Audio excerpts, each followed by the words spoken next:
کی سائنس بیان کرتی ہے، سائنسدان جدید آلات کے ذریعے آج اس بات پہ پہنچی، یہ تحقیق آج کچھ عرصہ قبل کی ہے کہ سمندر کی گہرائی میں جائیں تو سمندر کی گہرائی میں جانے کے بعد آپ کو کچھ نظر بھی نہیں آتا۔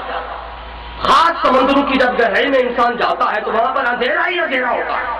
انسان کا اگر اپنا ہاتھ کٹ جائے تو اس کو اپنا خون بھی نظر نہیں آتا، محسوس ہی نہیں ہوتا۔ تو ان کا یہ تصور کہ سمندر کی گہرائی میں اندھیرا ہے، روشنی نہیں، اللہ نے یہ تصور بھی سورۃ نور آیت نمبر 40 میں 1400 سال پہلے یہ بھی بیان کر دیا۔ میں او کا ظلمات فی بحر لجج یغشاہ موج من فوقہ موج من فوقہ سحاب ظلمات بعضها فوق بعض۔ سمندر کی گہرائی میں جائے، تہ در تہ بادل ہے، اس کے بعد اندھیرے پہ اندھیرا ہے۔ یہ تصور بھی قرآن میں حضرات محترم، میں کس بات کی طرف اشارہ کروں؟ علم نباتات کی دنیا میں جو نباتات کے ماہرین ہیں ان نے یہ تصور، ماضی میں یہ تصور نہیں کہ اس بات پر سب متفق ہے کہ ماضی میں انسان نے پودوں میں نر اور مادہ کی تفریق نہیں تھی۔ جو پودے آپ کو نظر آتے ہیں ان میں بھی نر بھی ہوتا ہے، مادہ بھی ہوتا ہے، ان میں تفریق نہیں تھی ماضی میں، مگر آج جدید آلات کے ذریعے جدید تحقیق سائنس کی یہ ہے کہ پودوں میں نر بھی ہوتا ہے، مادہ بھی ہوتا ہے۔ حضرات محترم، سائنس آج بتاتی ہے، مگر اللہ رب العزت نے تاجدار کائنات پر غار ہرا کی خلوتوں میں جب سائنس سے ذات اللہ بلند تھا، مگر میرے آقا پر جب قرآن آ رہا تھا غار ہرا میں، اللہ نے یہ علم بھی میرے آقا پہ انکشاف کر دیا، واضح کر دیا۔ سورۃ طٰہٰ آیت نمبر 53 میں فرمایا وَأَنزَلَ مِنَ السَّمَاءِ مَاءً فَأَخْرَجْنَا بِهِ أَزْوَاجًا مِّن نَّبَاتٍ شَتَّىٰ۔ فرمایا اور آسمان کی جانب سے پانی اتارا، پھر ہم نے اس پانی کے ذریعے زمین سے انواع و اقسام کی نباتات کے جوڑے نکالے۔ تو پتہ چلا جو پودے ہیں یہ بھی دو قسم کے ہیں، ایک نر ہوتے ہیں، ایک مادہ ہوتے ہیں۔ پھر اسی طرح جو پھل ہیں ان پھلوں میں بھی آج سائنس بیان کرتی ہے پھل جو ہم کھاتے ہیں یہ نر بھی ہوتا ہے، مادہ بھی ہوتا ہے۔ اب یہ تصور بھی قرآن مجید میں اللہ نے 1400 سال پہلے یہ علم بھی قرآن میں رکھا۔ اللہ نے قرآن مجید سورۃ الرعد آیت نمبر 3 میں فرمایا وَمِن كُلِّ الثَّمَرَاتِ جَعَلَ فِيهَا زَوْجَيْنِ اثْنَيْنِ، اور ہر قسم کے پھلوں میں بھی اس نے دو جنسوں کے جوڑے بنائے۔ تو پھلوں میں بھی نر اور مادہ ہے، یہ بھی قرآن میں۔ پھر ایک اور بڑی علم حیوانات کے ماہرین ایک نظریہ بیان کرتے جو سائنس کی کتب میں موجود ہے کہ یہ چرندے اور پرند جو جہاں بھی رہتے ہیں، جنگلوں میں رہیں، جہاں بھی رہیں، ہوا میں رہیں، الگ الگ نہیں رہتے بلکہ یہ گروہوں کی شکل میں رہتے ہیں۔ سائنس نے تصور پیش کیا، اللہ نے ان کا یہ تصور بھی قرآن میں بیان کر دیا۔ سورۃ النحل آیت نمبر 79 میں اللہ نے فرمایا اَوَلَمْ يَرَوْا إِلَى الطَّيْرِ مُسَخَّرَاتٍ فِي جَوِّ السَّمَاءِ مَا يُمْسِكُهُنَّ إِلَّا اللَّهُ۔ فرمایا کیا انہوں نے پرندوں کو نہیں دیکھا کہ آسمان کی فضا میں حکم کے پابند ہیں، انہیں کوئی نہیں تھامتا سوائے اللہ کے، ایک خاص شکل میں، گروہ کی شکل میں جہاں بھی ہیں گروہ کی شکل میں رہتے ہیں۔ یہ تصور بھی قرآن میں آیا۔ حضرات محترم، پھر آگے جو بڑی اہم بات عرض کرنا چاہتا ہوں، جو ایمبریالوجی کے ماہرین ہیں انہوں نے اس بات کا انکشاف کیا کہ جب بچہ ماں کے پیٹ میں ہوتا ہے، ماں کے پیٹ میں بچہ جب 24 ہفتے کا ہوتا ہے تو سننے کے قابل ہوتا ہے۔ یہ تحقیق بیان کی آج 24 ہفتے کے بعد بچہ ماں کے پیٹ میں سنتا ہے کچھ نہ کچھ۔ جب 28 ہفتے ہو جاتے ہیں تو پھر وہ بچہ اس کی جو حصے بصارت ہے، بصارت آنکھیں اس کو روشنی کو محسوس کرتی ہے، تو 24ویں ہفتے میں سننے کے قابل ہوتا ہے، 28ویں ہفتے میں دیکھنے کے قابل ہوتا ہے۔ تو انہوں نے یہ نظریہ بیان کیا کہ جو جنین ماں کے پیٹ میں آتا ہے تو پہلے سنتا ہے پھر دیکھنے کے قابل ہوتا ہے۔ ان کا یہ تصور جس کو 1400 سال پہلے سائنس بیان کرتی ہے، اللہ رب العزت نے یہ علم بھی 1400 سال پہلے قرآن میں بیان کر دیا۔ قرآن مجید سورۃ الدہر آیت نمبر 2 میں اللہ نے فرمایا اِنَّا خَلَقْنَا الْإِنسَانَ مِن نُطْفَةٍ أَمْشَاجٍ نَبْتَلِيهِ فَجَعَلْنَاهُ سَمِيعًا بَصِيرًا۔ ہم نے ایک انسان کو ایک نطفہ سے بنایا اور پھر اس کو فَجَعَلْنَاهُ سَمِيعًا بَصِيرًا، پھر ہم نے اس انسان کو سننے والا بنایا پھر بتدریج دیکھنے والا بنایا. پہلے سماعت آئی پھر بصارت آئی. پھر ایک اور اہم بات جو عرض کرنا چاہتا ہوں کہ آج سے 130 سال پہلے 130 سال پہلے 1880 میں سر فرانسس گولڈ ایک سائنسدان گزرے ہیں. ان نے تحقیق کی تھی جتنے بھی انسان اس کائنات میں موجود ہیں کسی بھی انسان کے اس نے کہا فنگر پرنٹس ایک دوسرے سے ملتے ہی نہیں ہیں. آج انگوٹھا لگایا جاتا ہے, پڑھا لکھا بھی کہتا ہے میں بھی انگوٹھا لگاؤں, جو ان پڑھ ہے وہ بھی انگوٹھا لگاتا ہے. تو پتا ہونا چاہیے پڑھے لکھے کو بھی جو فنگر پرنٹس ہیں کسی کے بھی ایک دوسرے سے ملتے نہیں ہیں, سگنیچر مل سکتے کر سکتا ہے انسان. اس لیے آج انگوٹھا لگانا یہ انسان کی جو پہچان ہے اس کا ذریعہ بن گیا. ہر انسان انگوٹھا لگاتا ہے. اس انگوٹھے کا علم بھی قرآن میں آیا.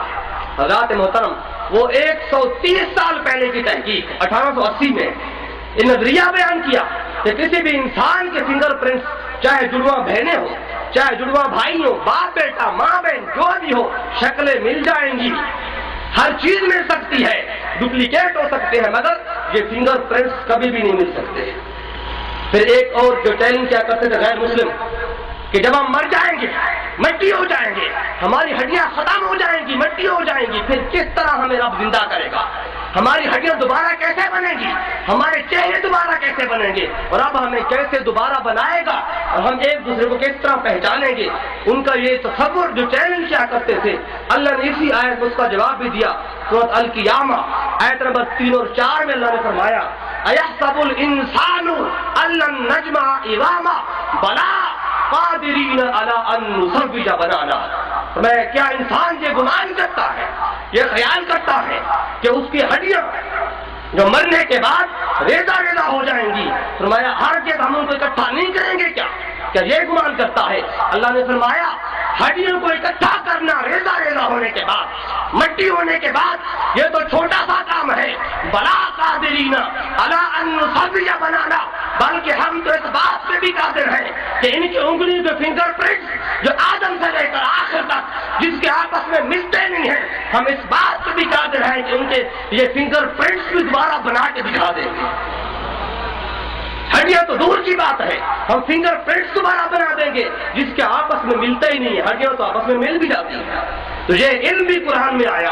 حضرات محترم, پھر ایک اور اہم بات یاد کرنا چاہتا ہوں کہ آج سے کچھ عرصہ قبل سائنس کی یہ تحقیق تھی جو درد محسوس کرنے کے خلیے ہیں, درد محسوس کرنے کی جو حیث ہے, چھونے کی حیث, وہ بیان کرتے ہیں سائنس کی کتابوں میں بڑی تحقیق کے ساتھ کہ اس کا جو تعلق ہے وہ دماغ کے ساتھ ہے. درد محسوس کرنا, چھونے کی حس جو ہے اس کا تعلق دماغ کے ساتھ ہے.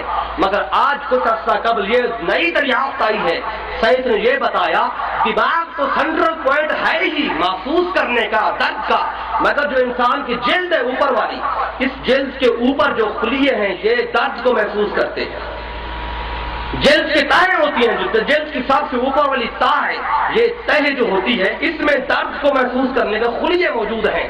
یہ تصور اس لیے جب کوئی بندہ ڈاکٹر کے پاس جاتا ہے, جو MBBS ڈاکٹر اس بات کو بڑے اچھی طریقے سے سمجھتے ہیں, جب بندہ ڈاکٹر کے پاس جاتا ہے جلا ہوا بندہ جسم کا حصہ کوئی جل گیا ہو تو ڈاکٹر کیا کرتا ہے, سب سے پہلے ایک سوئی اٹھاتا ہے, سوئی اس جلے ہوئے حصے پہ لگاتا ہے.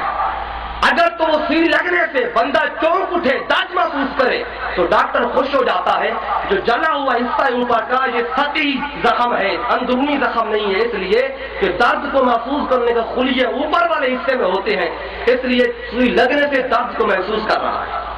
اگر وہ بندہ درد کو محسوس نہ کرے, ڈاکٹر پریشان ہوتا ہے کہ جلد کا اوپر والا حصہ سارا جل گیا ہے, اب درد محسوس نہیں ہو رہا بندے کو. حضرات محترم, سائنس کا یہ تصور جو 1300 سال کے بعد آ رہا ہے, اللہ نے یہ تصور بھی کہ درد کو محسوس کرنے کا خلیے جلد کے اوپر والے حصے میں ہوتے ہیں, یہ بھی اللہ نے قرآن میں بیان کر دیا. اب اللہ رب العزت نے قرآن مجید میں فرمایا سورۃ نساء آیت نمبر 56 میں کہ ان الذین کفروا بآیاتنا سوف نصلیہم نارا کلما نضجت جلودہم بدلناہم جلودا غیرہا لیذوقوا العذاب. وہ لوگ جنہوں نے ہماری آیتوں کا کفر کیا, ہم ان قریب انہیں دوزخ میں ڈالیں گے، جھونک دیں گے، اس کے بعد جب ان کی کھالیں جل جائیں گی ہم جلی ہوئی کھالیں اتار کے اس کے بدلے دوسری کھالیں ان پہ چڑھا دیں گے۔ تو کھال جب جل جائے، کھال کے جلنے کے بعد دوسری کھال کا چڑھانا اس بات کی دلیل ہے کہ اب جو درد محسوس کرنے کے خلیے تھے وہ تو چلے گئے، دوسری کھال آئے گی تاکہ بندہ درد محسوس کر سکے۔ حضرات محترم، میں کس علم کی طرف اشارہ کروں؟ اب میں فقط اس علم کے نام گنواتا جاؤں گا، اس کے طرف ریفرنس دیتے ہوئے کہ اللہ رب العزت نے قرآن مجید میں کیا کیا علم بیان کر دیا جب تاجدار کائنات پر اللہ رب العزت قرآن مجید اتار رہا تھا۔ حضرات محترم، توجہ سے اس بات کو سنیں، اللہ رب العزت نے قرآن مجید میں سارے علم بیان کر دیے، سارے علم۔ آپ دیکھیں، علم التوحید بھی اس قرآن میں ہے، علم التفسیر بھی اس قرآن میں ہے۔ اللہ نے فرمایا وَلَا يَأْتُونَكَ بِمَثَلٍ إِلَّا جِئْنَاكَ بِالْحَقِّ وَأَحْسَنَ تَفْصِيلًا۔ علم الکلام بھی اس قرآن میں ہے۔ سورۃ نمل آیت نمبر 60 میں فرمایا أَمَّنْ جَعَلَ الْأَرْضَ قَرَارًا وَجَعَلَ خِلَالَهَا أَنْهَارًا وَجَعَلَ لَهَا رَوَاسِيَ وَجَعَلَ بَيْنَ الْبَحْرَيْنِ حَاجِزًا أَإِلَٰهٌ مَّعَ اللَّهِ إِلَٰهٌ مَّعَ اللَّهِ۔ یہ سارا علم کلام جا رہا ہے۔